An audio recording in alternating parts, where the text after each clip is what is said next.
Welcome back to another episode of What's on Your Plate podcast. I'm Sarah, your host. This is a space where we peel back the layers of life, talk about what's abundant or what's heavy. We lean in closer to the real problems around us that often get stigmatized, covered up, or judged. We find ways to shine light on the shadows that we hide in and look for ways to find purpose within our pain. We're doing all of that and more today in today's conversation with my guest, Lauren. With 1 in 4 women and 1 in 9 men becoming a statistic in this very real community problem, it's likely affecting someone you know. Maybe it's even affecting you. Listen in and then share this important episode. Problems like this don't just go away. We must be willing to stand against what we know is wrong if things are ever going to change. Here we go. Well, then we'll just get started. Something that I think a lot of people don't realize about their communities. We are in Lake County, Indiana. One of the staggering statistics about our area of the world is that we have the most domestic abuse related homicides in the state of Indiana. And that seems terribly horrible to me. I don't know where else I would want that statistic to be, but certainly not in my community. Today we're talking to Lauren Zurbriggen. She lives in Crown Point, Indiana, and works as the Director of Development at Jude House, a nonprofit supporting survivors of domestic violence. As an active parent and community member, she enjoys volunteering her time at local initiatives that help make her hometown stronger and connecting more people. When she's not raising funds or shuffling her daughter to various social activities, she's passionate about giving back and creating spaces where people feel supported and heard. Lauren, I'm so excited to have you here today representing St. Jude House and this really important topic of discussion. Thanks for having me. I'm excited to be here as well. I think it's important that we talk more about it. I think that people see us and they often want to support us because it's a good cause, but I think it's good to have conversations around the actual work we're doing and why we have to do it. I 100% agree. And that statistic I shared right out the gate of this conversation is something I really wanted to lead with because I feel like people don't understand that this is a problem right in their communities, right in their subdivisions, right in their inner circles, because it's something that is not talked about outwardly a lot for various reasons, which we'll get into for sure. But before we get too far ahead of ourselves here, help our listeners understand, for one, your important work with St. Jude House and what St. Jude House is. Sure. So St. Jude House is a domestic violence prevention center and shelter. We're located in Crown Point, but we do serve all of Northwest Indiana and beyond. So that we're not limited just because we're located in Crown Point.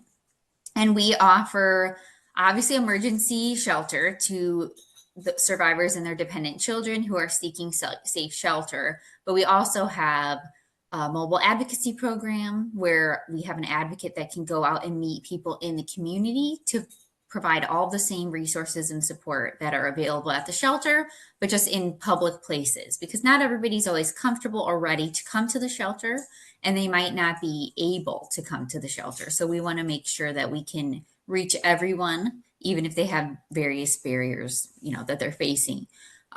We also have several other advocates who work in shelter, a legal advocate, a case manager, an adult educational advocate, and a children's advocate. So we provide all these different areas of support and resources to people when they come to stay with us. And our goal is to help them to be able to have their own path of independence and leave us to go to a safe option after they've gone through all of our programming and utilized all of our services, so that hopefully they can create a future for their family where there is not abuse of any kind and they don't have to go back to that situation where they came from. Thank you for all of that.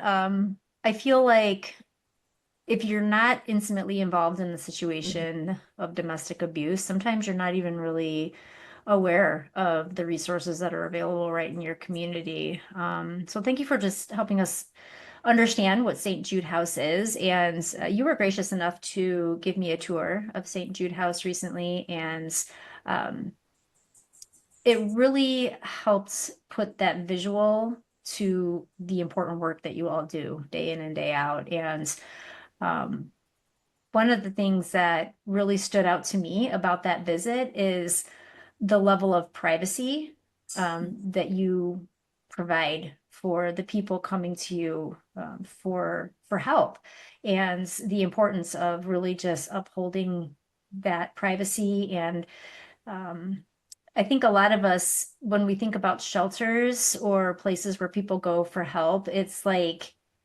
I don't know, I envision like this kind of wide open space where people are just like kind of communal and not Mhm. really their space isn't honored and that type of thing. And that was not the case at St. Jude at all. The families and the women that you serve have um, just a lot of space of their own to kind of like help them feel safe and reset their lives.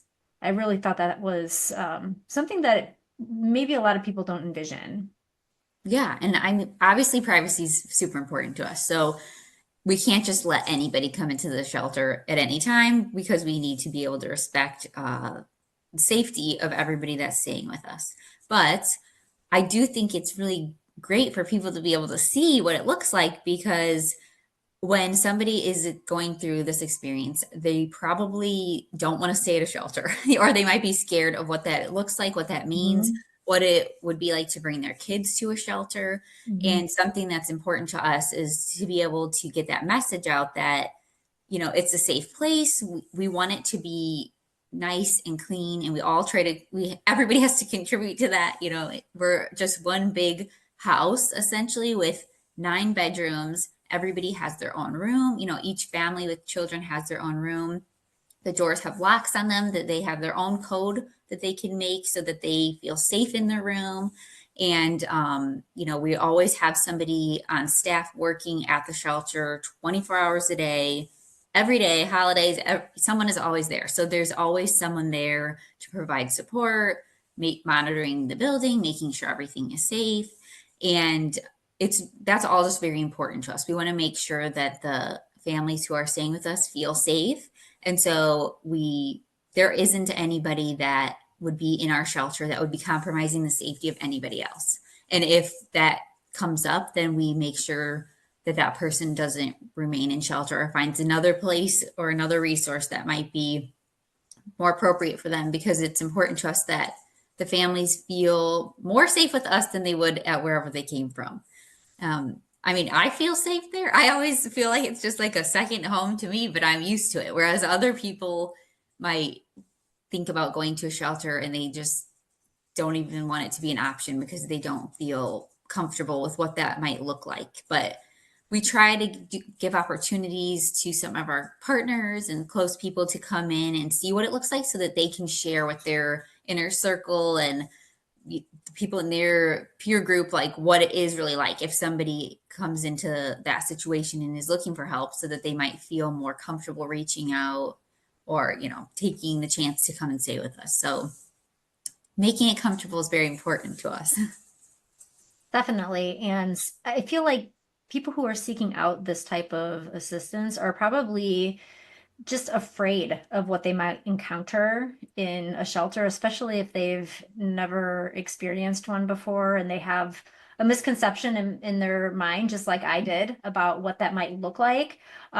So helping people know that it is a safe space and the different reasons that people find themselves needing the help of a place like St. Jude House um, can be vast for sure. Mhm. Can you help us understand the different forms of abuse? Because when people think about domestic abuse, I think they only think about, like a battered woman who is Mhm. bruised and bloody and, terribly assaulted. But that happens for sure, but it is more than that.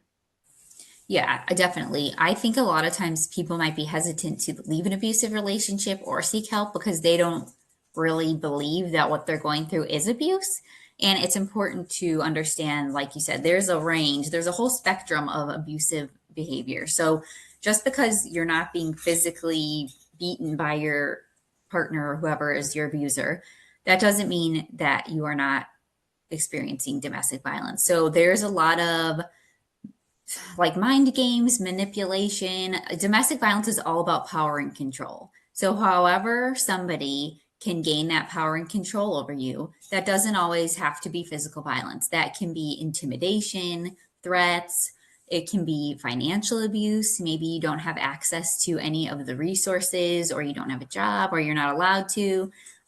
Most of the time, in an abusive relationship, the abuser wants to limit your access to resources, your access to support people who love you and would help you in this situation. So they might limit your access to family, to friends, um, try to isolate you, and also just try to convince you that you're the problem, that they are not that this is not inappropriate behavior, that this is your fault, and that this is all in your head. So a lot of times it's like you hear like the term gaslighting, trying to make you feel like you're crazy.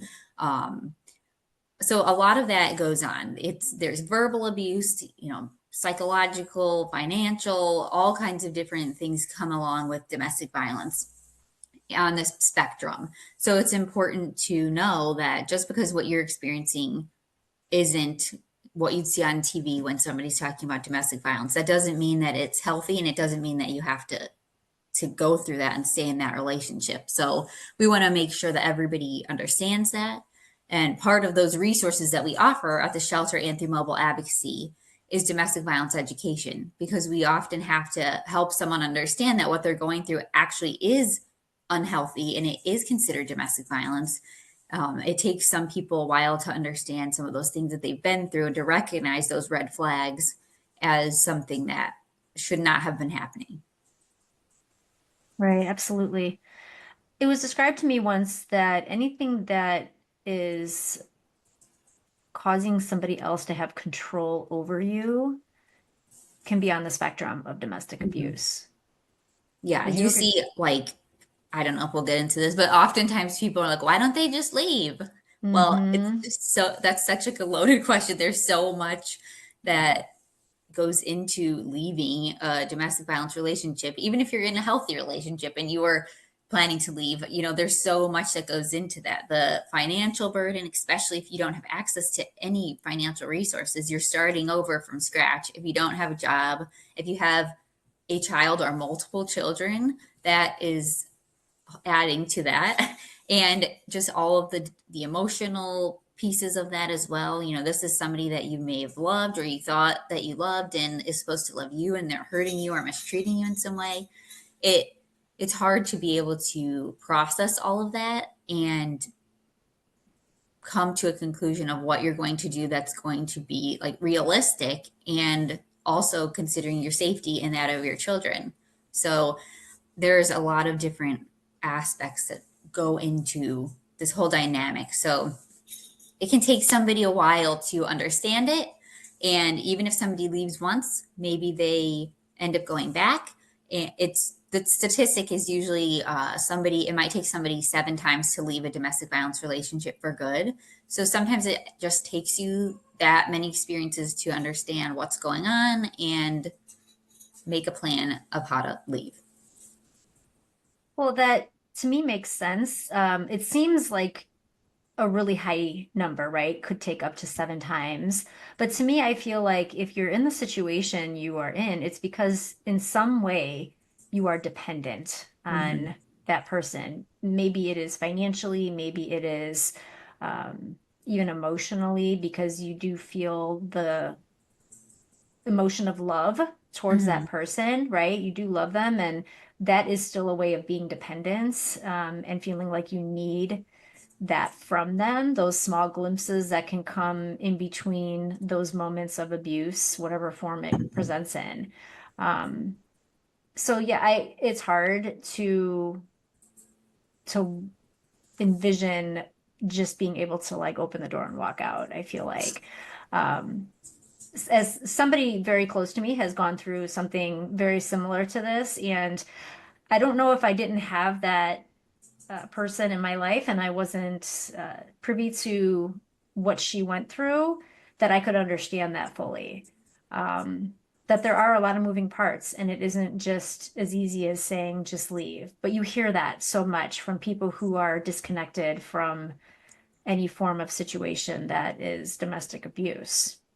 Yeah, and when you do decide to leave, that's the most dangerous time for somebody that's in a domestic violence relationship, because when somebody is leaving, that abuser feels like they're losing control of the situation. And so that can be when you see these homicides and these other things happening. They even happen much later after the fact, when Mhm. maybe they've already left. It's been years since they left the relationship and they still end up being killed by their abuser because it's the lack of control that they have, and they want to basically be able to control that person. And when they can't anymore, they start to feel like they're losing control. And that is very dangerous. We've seen a lot of that this year in Lake County. And based on those statistics you referenced before, as far as in 2024, Lake County had the highest number of homicides out of any other county in Indiana. So, and then this year, it just seems like I've seen so many in the news that it doesn't look like we're getting better. It seems like it's on track to stay the same or be worse. Which leads me to the question of what can be done about it? If you, it seems like people often, even if they're aware of something happening that shouldn't be, it's like they look the other way and say, well, that's not any of my business, or that's, their problem to work out. But at the end of the day, domestic abuse is a community problem. So what are we needing to do as a community to lower that statistic first and foremost and protect the people that need help? Well, yeah, I definitely agree. It's a community problem because we are here as a resource, but we definitely cannot do this by ourselves.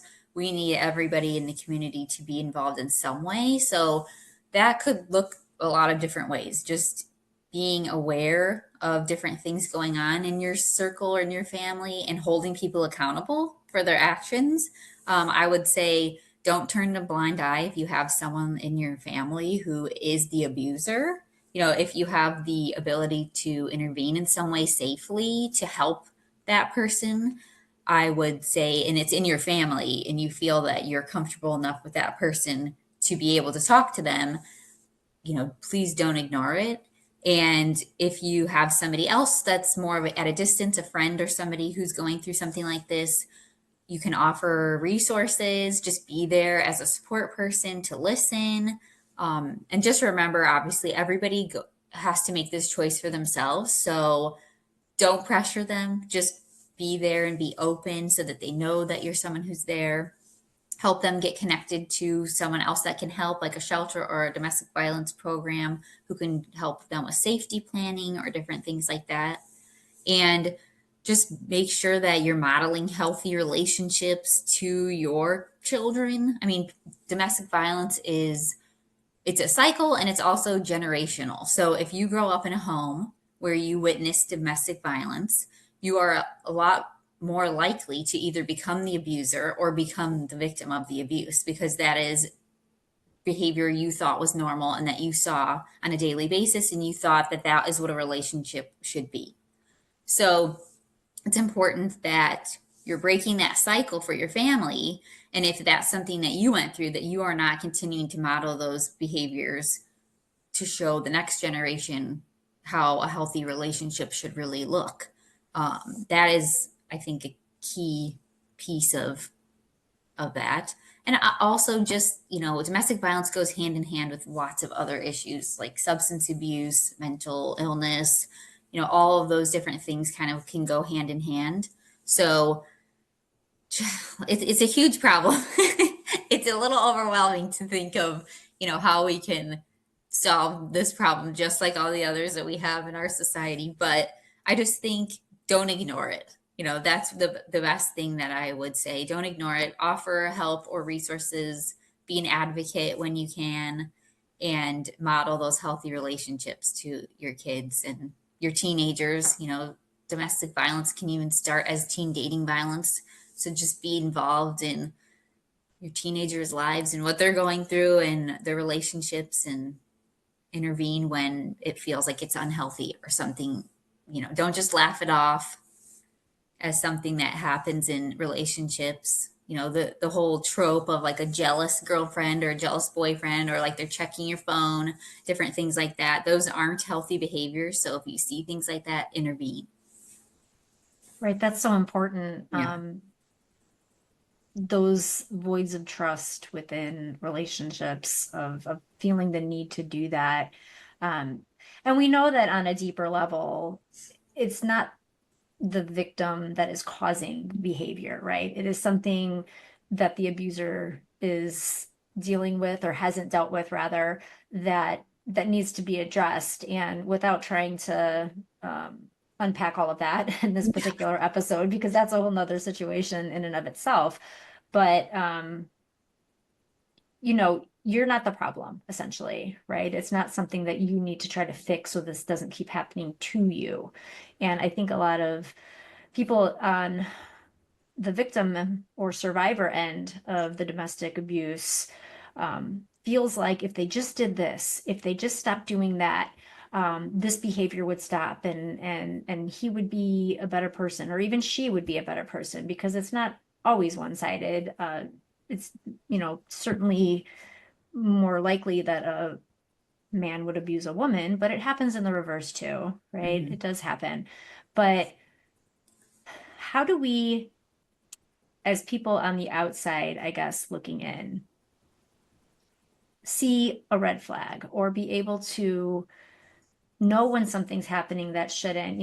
If you're a parent and, you're seeing a dating situation with your teen, I feel like that's a little bit more obvious. But if you are outside of the home or the relationship, and maybe, something is off with a friend, or somebody doesn't show up for a lot of family events over a weekend or something because they're afraid of what their family might see or hear or something. Like, how do you become in tune with just being aware that something is going on that shouldn't be?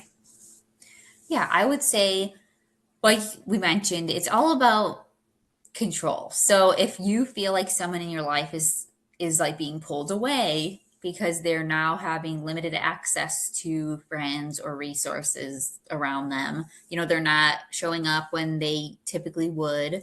Obviously, if you ever see those physical signs of like violence, then that would be, different type of injuries at different stages of healing and stuff like that, then those are also signs. But I think just from personal experience, it feels like when there's a lot of secrets, or like growing up, I was in a home where I was not witnessing a healthy relationship, and it was like we didn't tell anybody what was going on at home. It's a secret. We don't talk about what goes on at home. We don't have friends over on these days or whatever. So I think that you would notice when your access to them is limited. Maybe there feels like there's a lot of secrets or different things that are not being shared.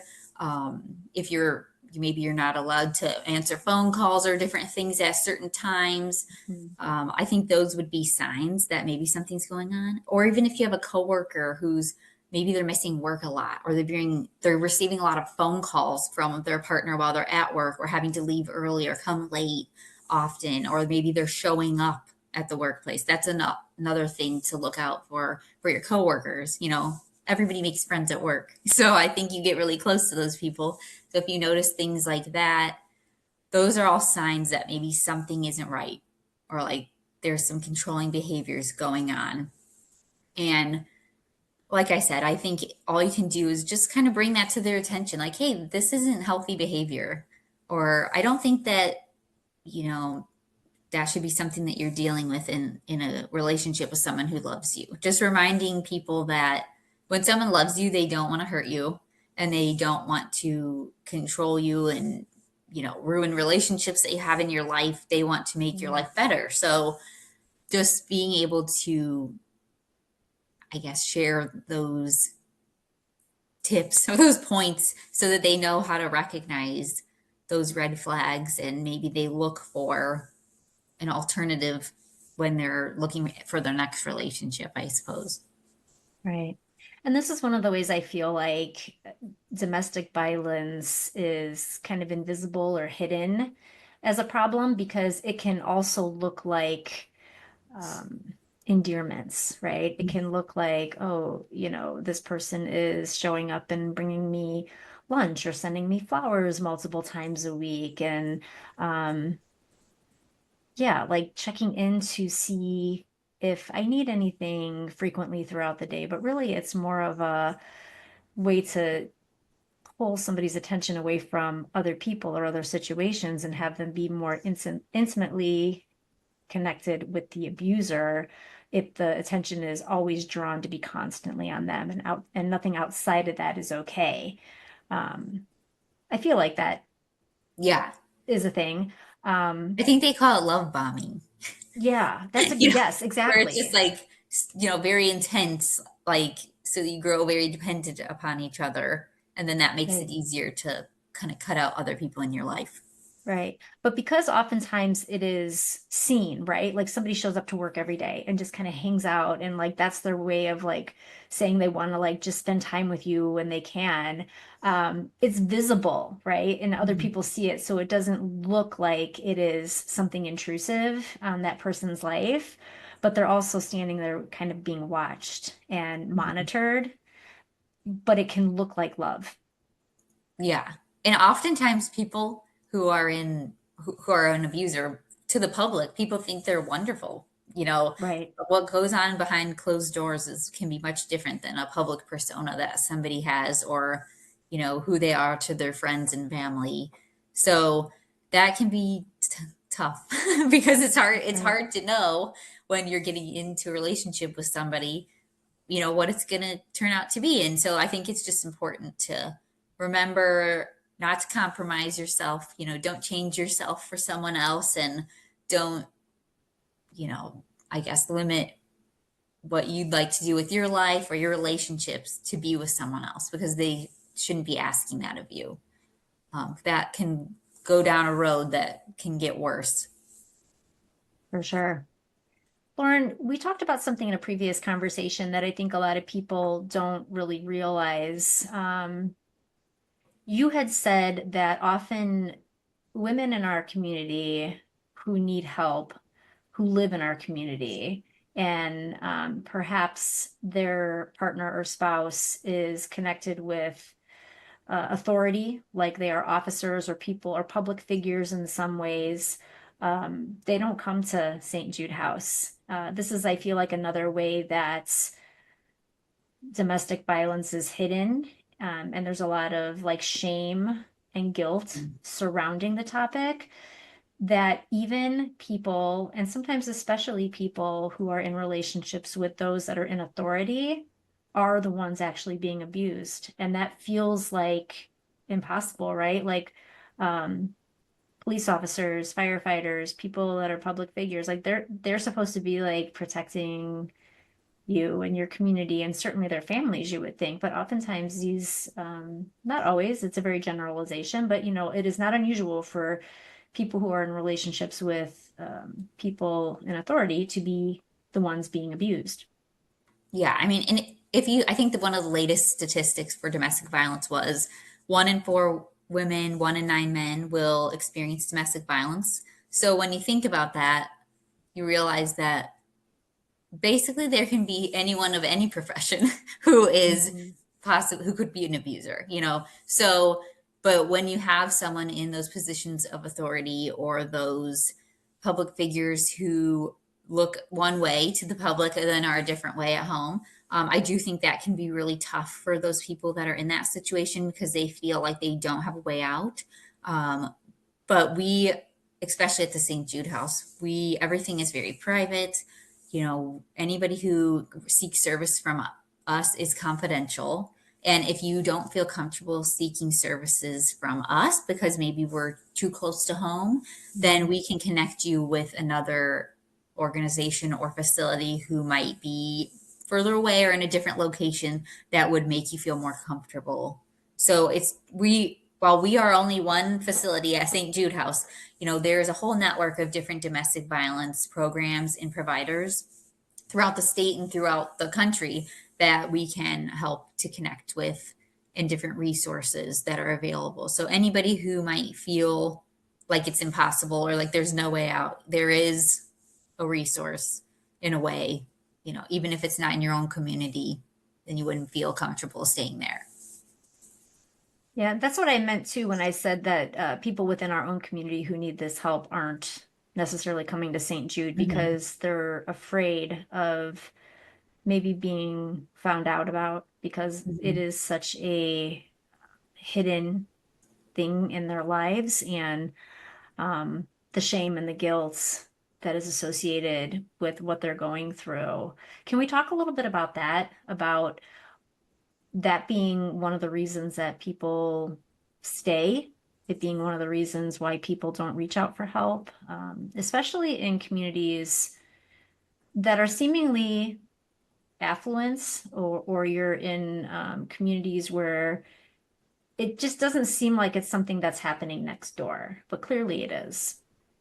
Yeah, I think that people, well, they don't want to be embarrassed. They don't want their friends or family, their public circle to know what's been going on. Maybe they don't want um, their lifestyle to have to change. That's tough, when you're facing the options that you have and you either can leave or you can stay in this life where you're comfortable. I think that that is a huge factor. And I think it's valid because it can, like I said, it can be very tough to kind of uproot your family and decide to start fresh if you don't have those resources to do that.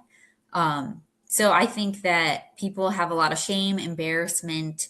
They don't want people to talk badly about them or not believe them. I think that's important. They don't want people to doubt what they're saying or say, "Well, I've seen, your abuser out in at the baseball game or wherever in the community and they seem really nice, like it must be you. I think you must be making that up," because unfortunately people can be so judgmental, and you see that often in we see that often when clients come into the shelter and they don't often receive support of the religious communities that they might have been a part of if they're deciding to leave an abusive situation. Not always. There are some that are very supportive, but we've seen many instances where they are not being supported by their church or their family based on their religion and those values that they uphold. So that can be really tough and it can be very isolating, if you feel like your choice is going to then remove all these other things from your life.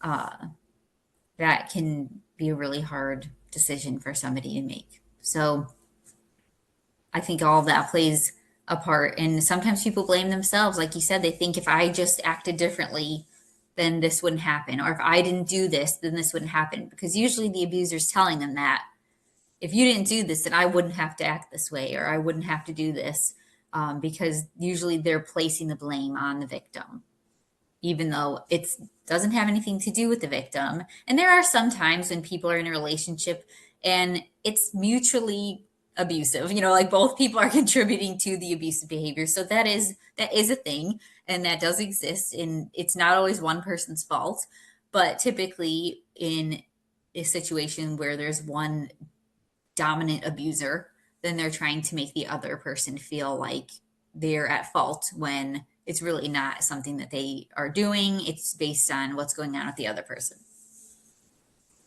Right. So much to unpack with this topic. I feel like it's I know. there's so many different yeah, just different things that come to mind when you're describing what you do. One of them is that mutual abuse that you mentioned. Is it typical for when people start a relationship together, is it typical for one to be an abuser and the other just becomes an abuser because of that need to self-defend? Well, I do think that if that's how you're used to living and how you're used to keeping yourself safe and existing, then somebody could adapt and start to also portray those abusive behaviors, like maybe even towards their children or just Mhm. towards other people, because that's what they're accustomed to. That's how they've dealt with problems or had to survive in whatever environment that they've been in. So I do think that people can, I guess, learn those behaviors while being involved in an abusive household. Mhm. For sure. The families that you help at St. Jude House, they almost always come with children, right? The moms are almost coming with children in tow, and helping them to see things differently outside of the homes that they came from in terms of the abuse that they saw is probably something that takes a lot of intentional effort on the advocates that work with these families, because I would imagine that, I mean, those behaviors, as seen by the children, don't just go away because they walk through the door, right? There might be times where they're just demonstrating what has been shown to them Mhm. amongst their siblings or maybe other people in the home, because they don't understand that that's not just a normal way of living, right? So Yeah. how do you address those issues with the kids that are coming into St. Jude and just feel like that's normal? Well, we have a children's advocate. So she focuses a lot on the kids and different parenting resources. Sometimes our team will have to model appropriate parenting behaviors and like discipline techniques and things like that to some of the people coming into shelter who might not be accustomed to those things. Because we want them to understand what's appropriate and when they leave us, be able to go on a different path. So, those are definitely things that we work with the entire family on, the parent and the children. Sometimes the parents just their kids might be acting out and they don't know what to do. So our team will help them to come up with some different, I don't know, solutions or, like create a calming corner, different stuff that I've seen them do, or different reward systems and different things to try to reward positive behavior. Um, but they spend a lot of time with the clients helping address those needs of the kids and just the parenting resources in general to be a support system for them, because we've seen a lot of kids who they've been through a lot and they've witnessed a lot, and so Yeah. sometimes they're acting out after the fact because now they feel like they're in a place where it's safe to do that, whereas Mm, maybe where they were coming from, they were not safe to be able to act out, so they had to be very careful about what their actions were. So when they get to shelter, sometimes they feel safe, and that allows them to now do these behaviors that are not mhm. very positive, but they know that nobody's going to hurt them for it. So that's why they're like getting it out of their systems. So then the parents and our children's advocate just work together as a team to try to address those different concerns and involve the school sometimes, maybe if it's appropriate, or outside providers like counselors and different things like that as needed to be able to address the needs of the kids. And one thing I do want to mention too is that while we typically see women and children, that there we do have victims of domestic violence who are men as well. They just are not as likely to reach out for services or to come to shelter, usually just probably because of the fear of like shame or embarrassment from their family or friends or just society in general. But I do want to make sure that we say that it's not, women are not always, just the victim. Sometimes they can also be the abuser. So, and we can serve anybody, and we make whatever accommodations we need to if we have somebody who is a male who's seeking shelter. And so we've had men who've sought shelter in the past with their children as well. So it can go both ways. It's really important that you shared that. Thank you. Because I do think that that is a misconception that domestic violence really just means, like we mentioned earlier in this conversation, like a battered woman type of Mhm. situation. But it's much more than that. And even as we use that term as it pertains to children, we use the term child abuse, but domestic abuse also pertains to them because it's likely that Mhm. if they were in a home where the partner was being abused, they were too, very likely, if not physically, the emotional toll that that takes to witness that and to be in the energy of that type of behavior is also abusive, I feel like.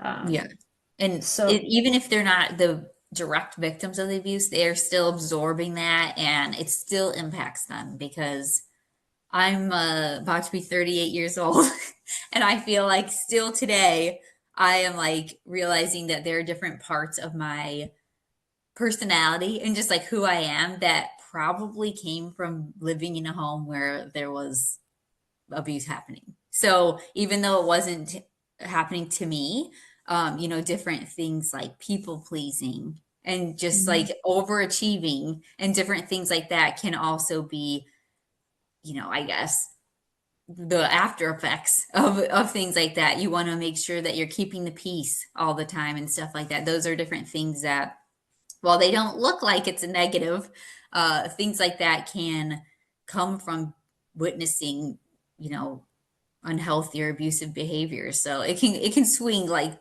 to both ways. You can either be a really underachiever or you're like a high achiever. You can be really withdrawn or you can be extremely over the top social.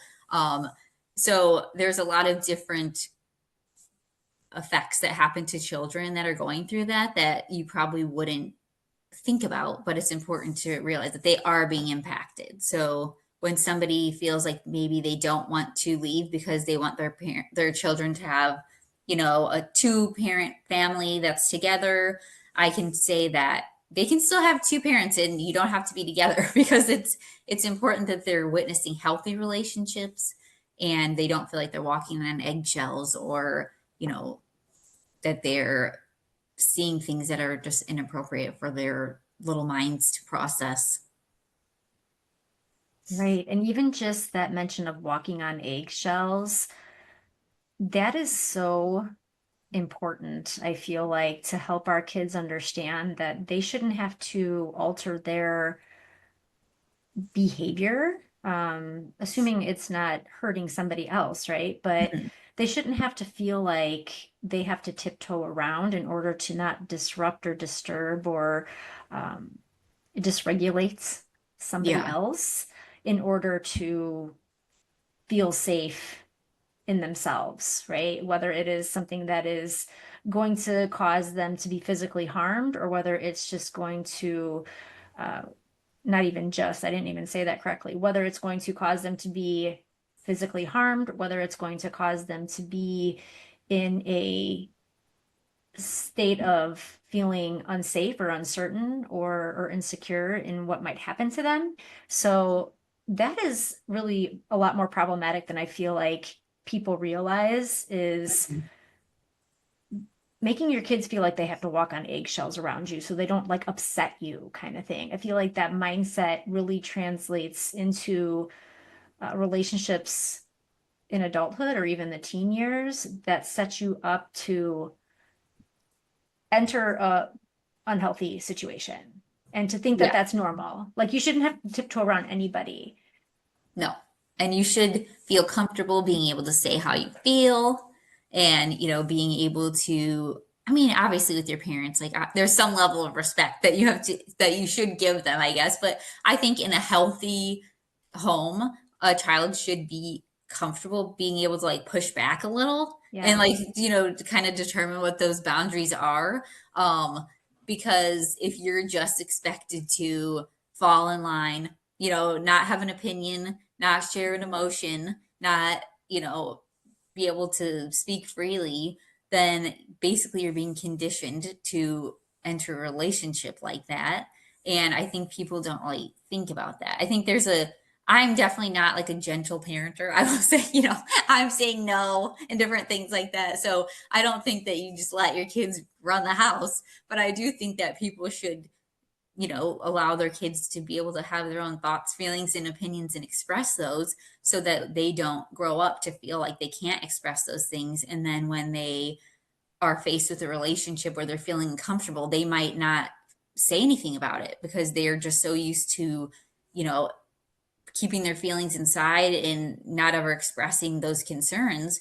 So I think that's an important thing to think about, especially for girls, because I think girls are the ones more so who are encouraged to just kind of listen and not push back. So I think that boys are encouraged to kind of use their voice and stuff as they're growing up. So I think we need to treat boys and girls equally and allow them to be able to voice those concerns and their emotions and express when they're uncomfortable, and not just force them into hugging and kissing everyone in the family if they don't want to, if they don't feel Right. like it. I think that's something that I tried to do with my daughter growing up. If she didn't want to give someone a hug or a kiss, then she didn't have to, because I'm not going to force her to give affection to people that she's not comfortable with. I just think it sets the stage for things later in life that you don't even realize you're doing. I 100% agree Yeah. with that. I mean, we should come back and have a conversation just on that aspect of it all, Yeah. on the little things that we are inadvertently doing as parents to set our kids up to be in toxic situations later. That's kind of a big thing. I feel like even just why girls are more likely to find themselves in abusive situations than boys are, and what we can Mhm. do about it. We'll have to think about having a separate thread of conversation that Yeah. we can really dive deeper into at some point with that.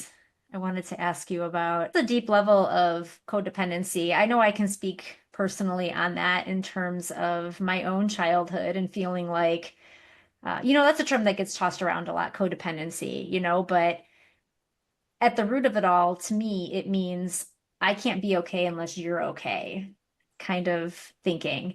And absolutely, that's something I've carried from my childhood into adulthood.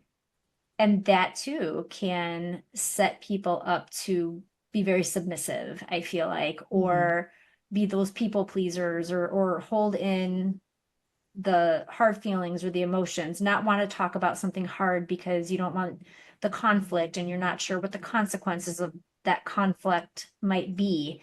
But that's all nurturing something unhealthy.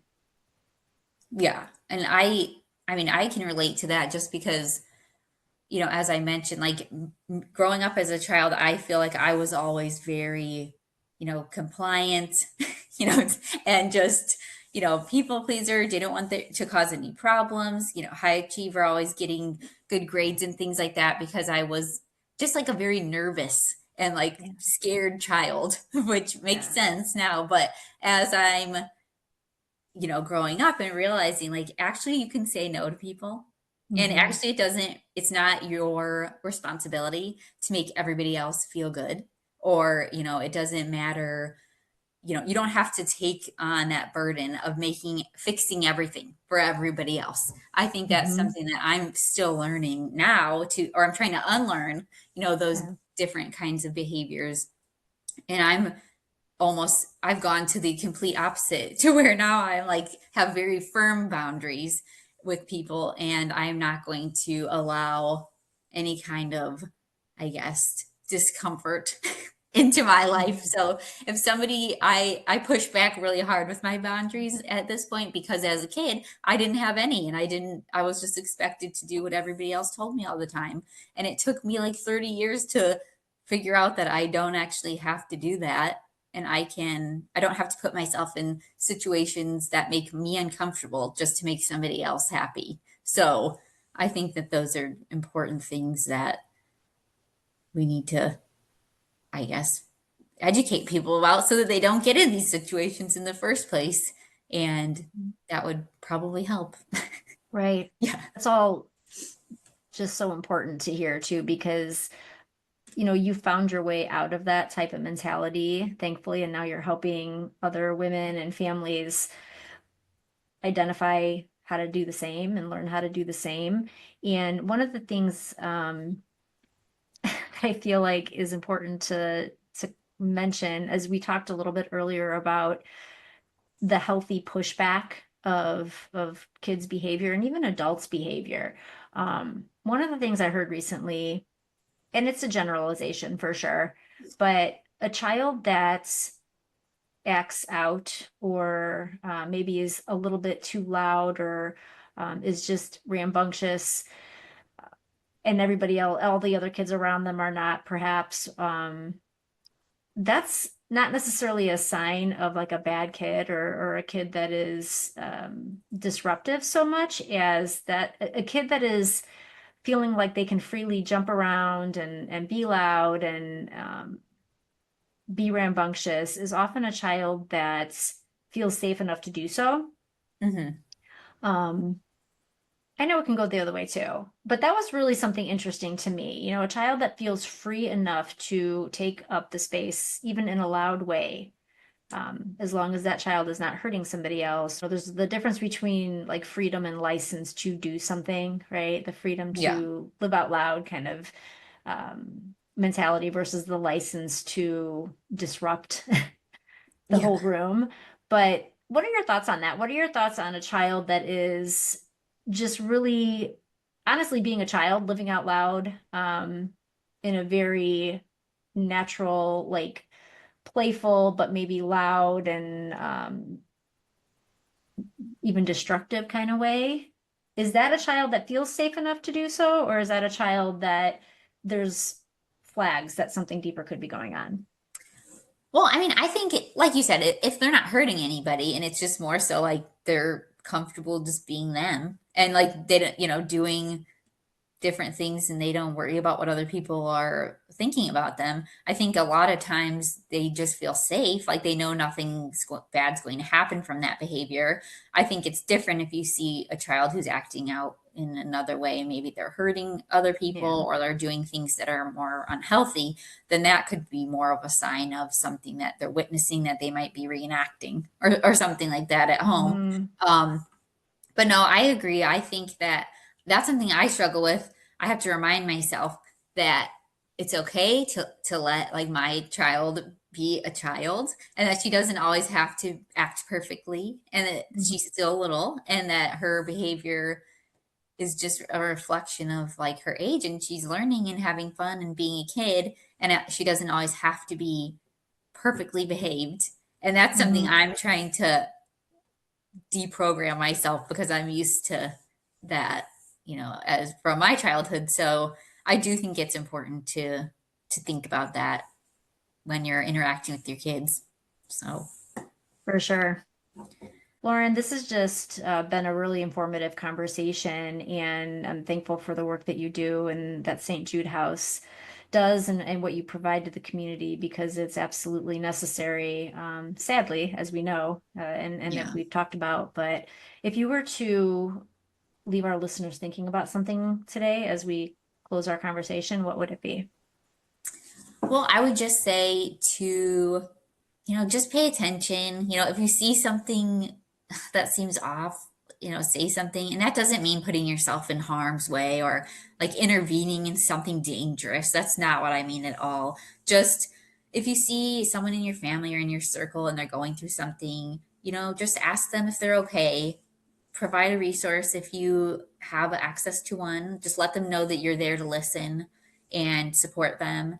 And then just think about those different things that we talked about that can put your kids in to positions where they might be vulnerable to these things as they grow up. We just need to, I don't think anybody does this intentionally, but we just need to think about those different values and things like that that we are wanting to instill in them so that as they grow up, they feel safe and secure being able to find a healthy relationship and to turn away one that is not for them so that nobody feels like the pressure to be in an unhealthy relationship or that they're like stuck and they can't get out.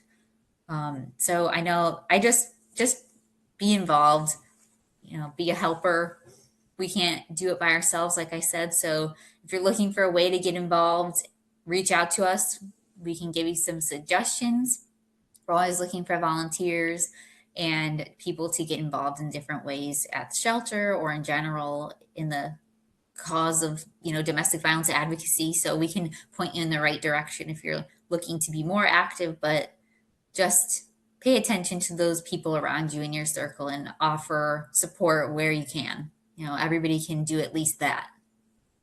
Definitely. Definitely. Thank you for that. One thing I just want to ask lastly before we end the conversation today is something that you said in there about just being an ear, being somebody that somebody can go to. Having an ally in your life, I feel like, is incredibly important, and knowing that it's not conditional, I feel like. Mhm. So, I know that there's been a lot of comments from people in the past. It's like, well, if you don't leave this person now, I can't be here for you. Almost making it about them, right? Mhm. And I get like the need to protect your own personal peace and whatnot in situations like that, but always having that door open for when that person does decide that it is time for them to leave, or they need someone safe to be able to contact, I feel like is so important. So I don't know if that's something that you would agree with or not, but just always making sure that those people that you're identifying as potentially being in need of help at some point, just make sure that you're open to that at any points, not Yeah. necessarily just when it's convenient for you, or when it's conditional of, if he does that again and you don't leave, then, you're going to have to go somewhere else for help kind of thing. Like that's not productive and helpful. So I just wanted to mention that too. If you're being willing to help and be an ally, do that indefinitely, as long as it's obviously not physically hurting you. Yeah, I think being a safe person for somebody else doesn't mean that you're putting yourself in their situation. Mm-hmm. Um, just being a safe person to call or that's available when something does happen and they need your help, that doesn't mean that you have to be involved in what's going on. They just know that you're a safe person that'll be there if they're needed. And that doesn't even mean you have to have a very close relationship with them. You can be somebody who knows them very loosely, but if they know that you're a safe person, then they can reach out to when that time comes and they need some support, then that is helpful. I think the closer you are to the situation, I almost think the harder it is because you're so invested Yeah. in your family member who you're wanting to get out of the situation. So it can be really tough. But even having somebody who maybe you're not that close to, again, to be a safe person that you can reach out to, that's all also helpful. Absolutely. That makes so much sense. Lauren, thank you so much for this conversation. It's just been really necessary today, and thank you just for the important work that you're doing. Yeah, well, thank you for having me, and I hope hopefully this can reach somebody who maybe needed to hear some of these things and help them feel like they're not alone. Because I think that's one of the biggest things is that you're not alone. So many people are going through this too, and it's not your fault. I love that. Thank you so much. After having some hard realizations during this conversation today, it's my belief that every one of us is affected in some way by domestic violence. It's staggering to think about, really, but that doesn't make it less real or something we should avoid. No one deserves to live in fear, to be harmed, controlled, or mistreated. Shine light on this often ignored issue by sharing this episode. Share it on your socials. You never know who might need to see it. Share it with someone you know. Maybe they do. Maybe you know someone directly who could benefit from listening to this conversation. Maybe it will help them take a step towards empowering themselves. Please take the time to subscribe to What's on Your Plate podcast. Doing so helps conversations like this find the people that need them most. Comment or review the show. Your support of this space is what keeps it going. We'll see you next time, friends.